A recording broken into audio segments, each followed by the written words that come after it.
அவன் அவனோட ஹோம்ஒர்க்கை முடிச்சா விளையாட போவான். He plays even though he is tired. அவன் டயர்டா இருந்தாலும் விளையாடுவான்.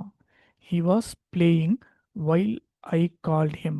நான் அவனை கூப்பிட்டப்போ அவன் விளையாடிக்கிட்டு இருந்தான். He plays better than his elder brother.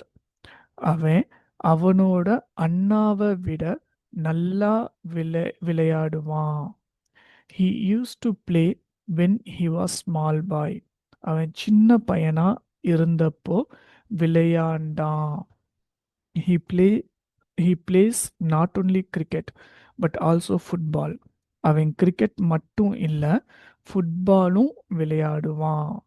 He did not play because it was raining. அவன் விளையாடல ஏன்னா மழை